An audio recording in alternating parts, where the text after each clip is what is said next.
Imagine this. It is 1938, and the world is on the edge of chaos. Hitler is rising in Germany. Nazi flags are everywhere in Berlin, and Europe is terrified. War is coming, and everyone can feel it. Meanwhile, in America, people believe they are safe. They trust their leaders. They trust their military. And they believe every man in uniform loves this country with all his heart. But what if I told you that one of the highest-ranking generals in the United States military wanted Hitler to win? Not secretly, not in whispers behind closed doors, but openly, loudly, and proudly. He stood in front of crowds and told Americans that Germany was right, that Hitler had the correct vision, and that the Nazis deserved victory. The shocking part is that this was not some random soldier who had lost his mind. This was not a low-ranking officer with no influence. No, this was a 3-star general who had served America for decades. He had fought bravely in World War I, shaken hands with presidents, and been trusted with the nation's most sensitive secrets. His name was George Van Horn Moseley, and his story is one of the most disturbing chapters in American military history. It is a chapter that most people have never heard of, a chapter that was buried, hidden, and forgotten, until now. You see, we like to believe that all American soldiers are heroes. We like to think that everyone who wears the uniform loves freedom and democracy without question. But history is not that simple. History is messy, uncomfortable, and sometimes deeply disturbing. General Moseley is living proof of that uncomfortable truth. This man looked at Nazi Germany with admiration. He saw the concentration camps being built. He watched Jewish people being attacked in the streets, and he witnessed Hitler's army growing stronger every single day. And instead of being horrified, he smiled. He genuinely believed that Hitler was saving Europe from destruction. He thought America should follow the exact same path. In his twisted mind, democracy was weak and failing, while fascism represented the glorious future of mankind. So how does a man like this rise so high in the American military? How does he wear stars on his shoulders while cheering for the enemy? How does he get away with spreading such dangerous ideas for so long without facing consequences? These are the questions we are going to answer today. But I have to warn you before we go any further. This story is not comfortable, and it will not make you feel good. It will make you angry. It will make you question things you thought you knew, and it will show you a side of American history that schools never taught you. So if you are ready to hear the truth, no matter how ugly it is, then let us begin. Let me take you back to where it all started. To understand how dangerous George Van Horn Moseley truly was, you first need to understand who he was before the darkness took over. Because this man was not born a monster. He was not always filled with hate. In fact, for most of his life, he was exactly the kind of soldier America celebrated. He was brave, disciplined, and fiercely loyal to his country. At least that is what everyone believed. George Van Horn Moseley was born on October 28, 1874, in a small town in Illinois. His family was respectable and hard-working, and young George grew up with a deep love for his country. From an early age, he dreamed of serving in the military. He wanted to wear the uniform, carry a rifle, and defend America against its enemies. It was a simple dream, an honorable dream, and he chased it with everything he had. In 1899, Moseley got his wish. He graduated from the United States Military Academy at West Point, one of the most prestigious military institutions in the entire world. Getting into West Point was not easy. Only the best and brightest young men earned a spot there. So right from the start, Moseley proved that he was no ordinary soldier. He was talented, ambitious, and determined to rise through the ranks. And rise he did. After graduation, Moseley began a military career that would span over 3 decades. He served in the Philippines during the early 1900s, gaining valuable combat experience in a brutal and bloody conflict. He proved himself to be a capable officer who could handle pressure and make tough decisions under fire. His superiors noticed his abilities, and promotions started coming his way. When World War I erupted in Europe, Moseley was ready. He served with distinction during the Great War, earning the respect of fellow officers and soldiers alike. He was not the kind of general who sat behind a desk while others fought. He understood strategy, logistics, and the harsh realities of warfare. By the time the era ended, Moseley had established himself as one of the most competent officers in the United States Army.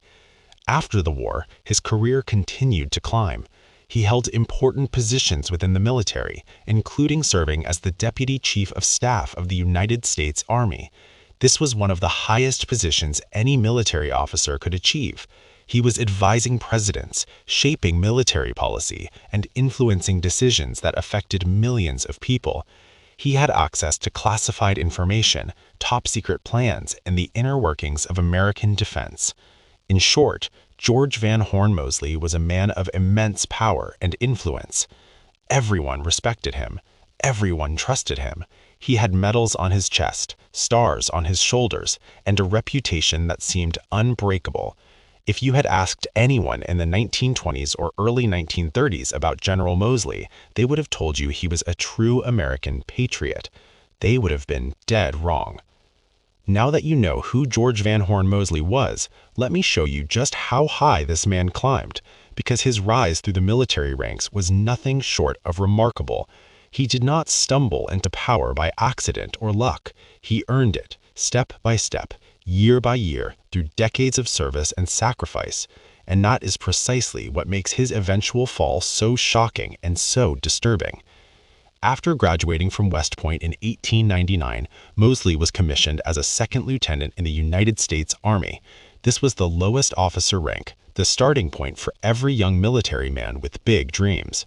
But Moseley had no intention of staying at the bottom for long. He was hungry for advancement, and he was willing to do whatever it took to climb higher. His early assignments took him to the Philippines, where American forces were fighting a brutal insurgency. The conflict was ugly and violent, and many young soldiers struggled to cope with the harsh conditions. But not Moseley. He thrived in the chaos, proving himself to be a cool-headed and effective leader. His commanders took notice, and soon he was being groomed for bigger things. Over the next several years, Moseley bounced between various assignments, each one more prestigious than the last. He attended the Army War College, an elite institution that trained the military's future leaders. He served on important staff positions, learning the inner workings of military bureaucracy and politics. He was building connections, earning favors, and positioning himself for the top ranks. When World War I broke out in 1914, Europe was plunged into unimaginable horror. Millions of soldiers were dying in muddy trenches, and the old world order was collapsing before everyone's eyes. America initially stayed out of the conflict, but by 1917, that changed. The United States entered the war, and officers like Moseley were called upon to lead the fight. During the Great War, Moseley served in crucial logistical and planning roles. He helped coordinate the massive movement of troops, weapons, and supplies across the Atlantic Ocean. This was not glamorous work, but it was absolutely essential. Without officers like Moseley managing the behind-the-scenes operations, the American war effort would have collapsed. His contributions did not go unnoticed, and by the time the war ended in 1918, Moseley had earned himself a sterling reputation. After the war, his rise continued without interruption. He served as a military attaché in Europe, observing foreign armies and gathering intelligence. He commanded troops at various posts across the United States. And finally, in the early 1930s, he reached the peak of his career. He was appointed Deputy Chief of Staff of the United States Army, a position of tremendous power and responsibility. At this point, General George Van Horn Moseley was one of the most respected military officers in America. He had served his country for over 3 decades.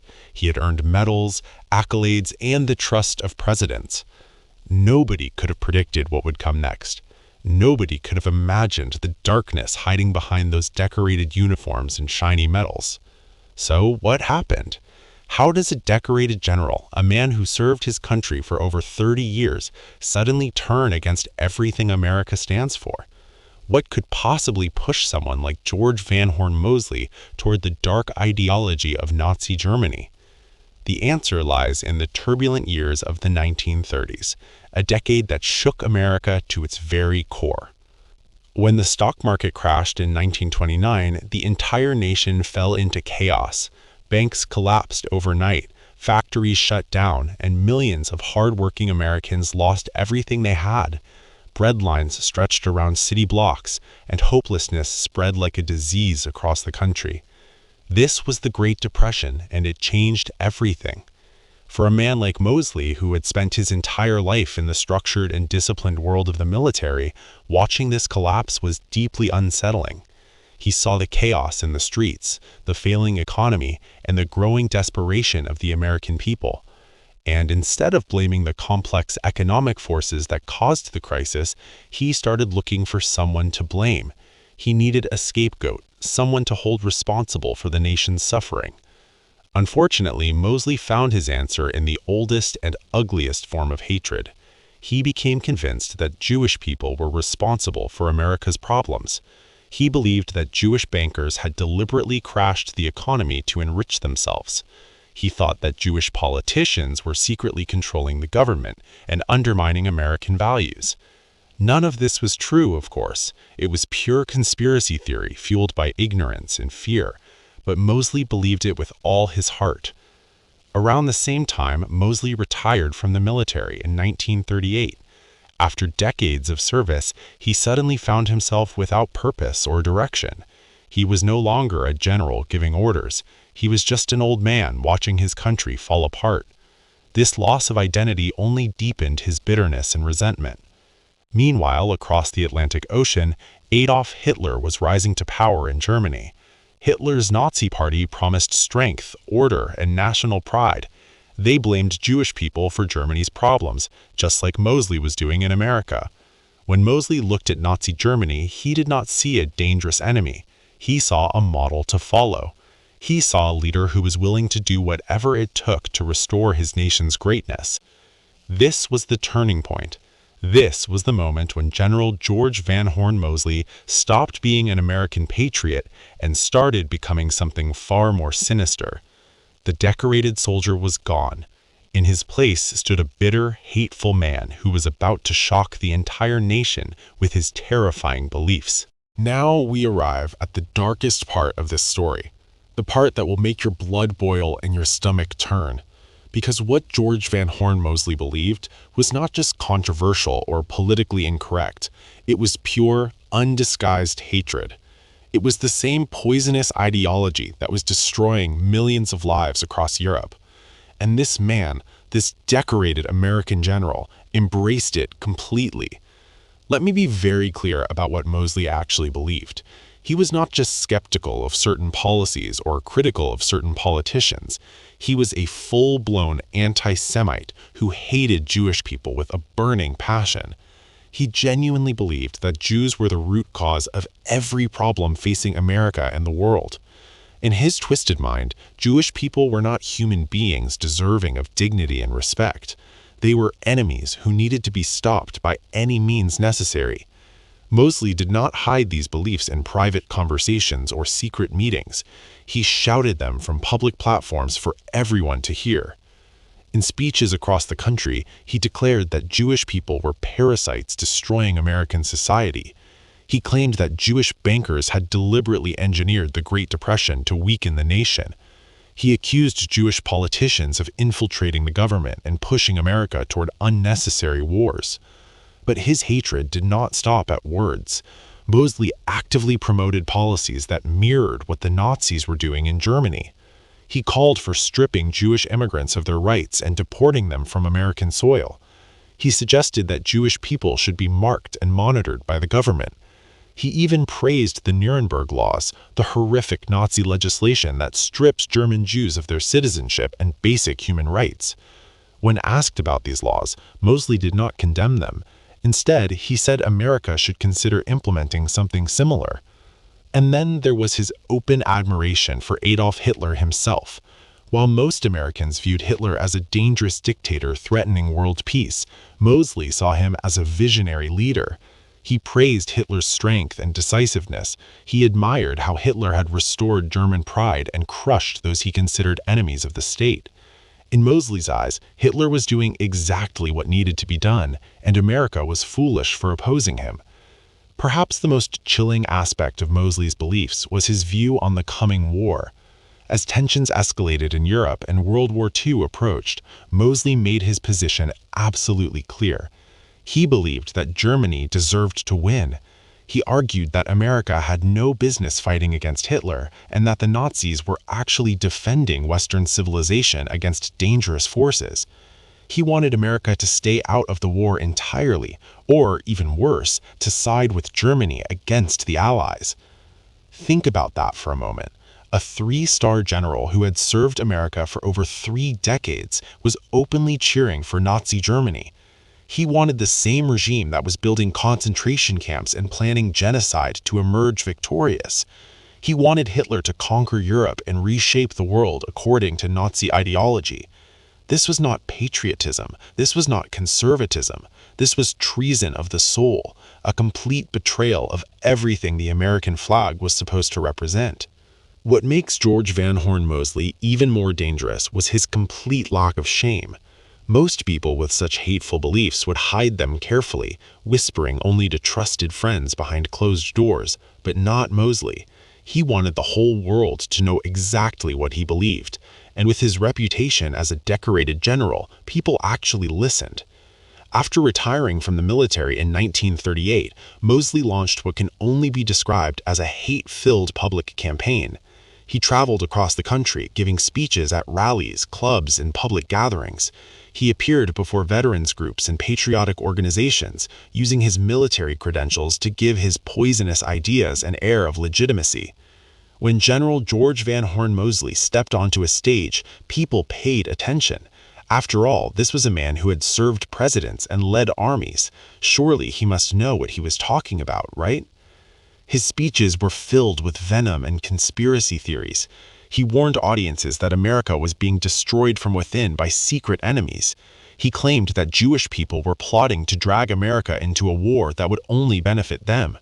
He urged his listeners to wake up before it was too late, before the country they loved was stolen from them forever. His words were calculated to stir fear, anger, and hatred in the hearts of ordinary Americans. But Mosley was not working alone. During the 1930s, America had a disturbing number of Nazi sympathizers operating openly within its borders. Organizations like the German-American Bund held rallies celebrating Hitler and promoting fascist ideology. These groups saw Mosley as a hero, a respected military figure who validated their hateful worldview. Mosley gladly associated with them, attending their events and lending his name to their cause. He also formed connections with other prominent anti-Semites and fascist sympathizers in American society. He exchanged letters with like-minded individuals, coordinated strategies, and worked to build a network of hate across the nation. His goal was nothing less than transforming American politics and pushing the country toward fascism. The boldness of this man was truly remarkable. He had worn the uniform of the United States Army for over 30 years. He had sworn an oath to protect and defend the Constitution. And yet here he was, openly promoting an ideology that sought to destroy democracy and persecute innocent people. He faced no immediate consequences for his actions. He was not arrested, silenced, or stripped of his honors.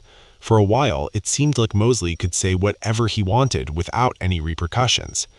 But America was watching, and soon enough, the nation would respond. For a while, George Van Horn Mosley seemed untouchable. His military reputation shielded him from criticism, and his supporters cheered every hateful word that came out of his mouth. But eventually, America started paying attention to what this former general was actually saying, and when people truly listened, they were horrified. The first waves of outrage came from ordinary citizens who could not believe what they were hearing. Jewish organizations and civil rights groups spoke out loudly against Mosley, demanding that someone hold him accountable for his dangerous rhetoric. Newspapers began publishing critical articles exposing the depth of his anti-Semitic beliefs and his connections to Nazi sympathizers. The man who had once been celebrated as a war hero was now being called a fascist and a traitor in the pages of major publications. Military leaders found themselves in an uncomfortable position. Mosley had served alongside many of them, and some had considered him a friend and colleague. But his public statements were an embarrassment to the entire United States Army. How could they stand by silently while a former three-star general praised Hitler and called for the persecution of Jewish Americans? Privately, many officers distanced themselves from Mosley, making it clear that his views did not represent the military. Politicians also began to take notice. In 1939, the House Un-American Activities Committee, which was investigating fascist and communist influences in the United States, called Mosley to testify. This was a dramatic moment. A decorated general being summoned before Congress to explain his un-American beliefs was almost unthinkable.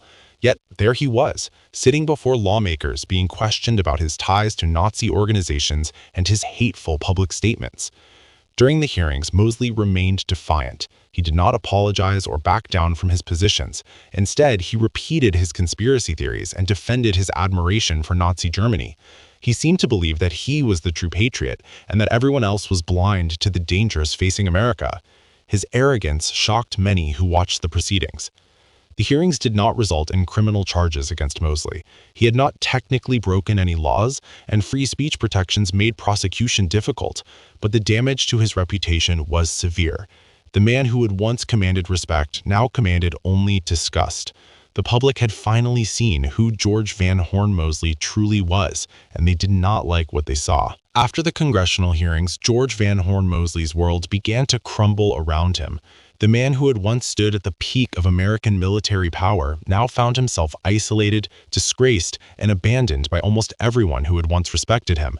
His downfall was slow but absolute, and he had no one to blame but himself. The first consequence was social isolation. Former colleagues and friends who had once proudly associated with Mosley now refused to be seen with him. Invitations to prestigious events stopped arriving. Military clubs and veterans organizations that had once welcomed him as an honored guest now closed their doors. The decorated general had become a social outcast, a man whose very presence caused embarrassment and discomfort. His influence over public opinion also evaporated quickly. Before the hearings, Mosley had drawn crowds eager to hear his speeches, but now fewer and fewer people showed up. The media stopped covering his appearances and his message lost its power. Americans were becoming increasingly aware of the horrors unfolding in Nazi Germany, and anyone who praised Hitler was seen as an enemy of decency. Mosley's window of influence had slammed shut. When World War II officially began and America entered the fight against Nazi Germany, Mosley's position became even more indefensible. Young American soldiers were dying on battlefields across Europe and the Pacific, fighting against the very ideology Mosley had championed. Families who lost sons and brothers to Nazi bullets had no patience for a retired general who had cheered for the enemy. His name became synonymous with betrayal and shame. Mosley spent his final years in obscurity, living quietly and largely forgotten by the nation he had once served.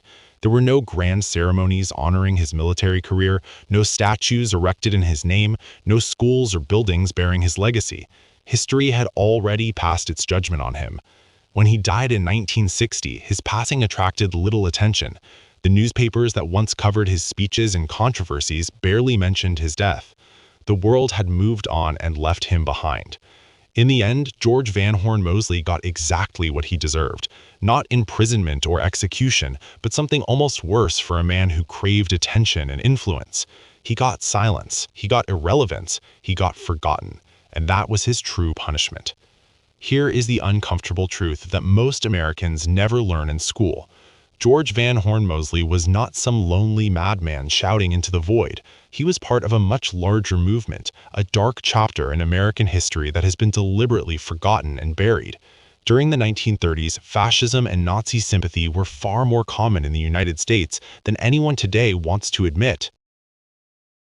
Consider the German-American Bund, an organization that openly celebrated Adolf Hitler on American soil.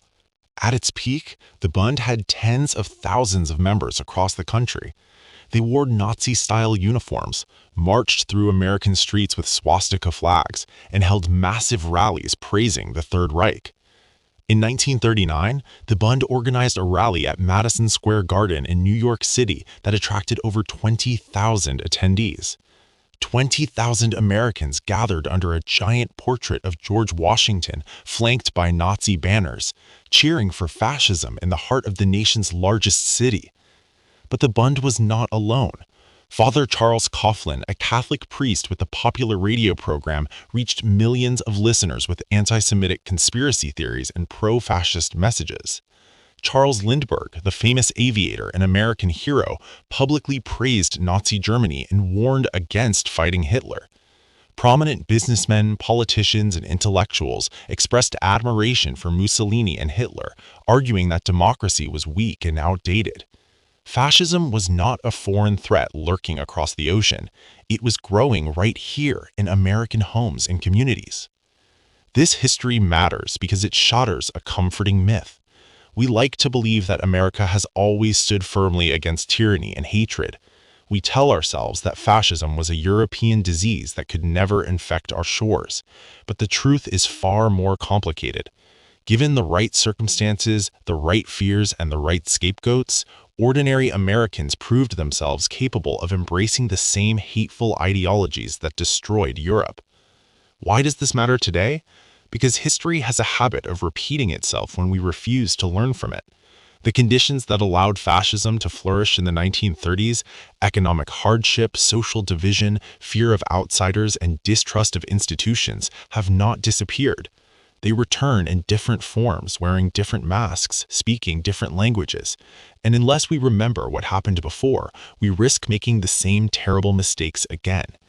George Van Horn Moseley was not an accident of history. He was a warning, a reminder that hatred can wear a decorated uniform and speak with authority, a reminder that vigilance is the price of freedom, and a reminder that we must never stop fighting against the darkness. So here we are, at the end of one of the strangest and most disturbing stories in American military history.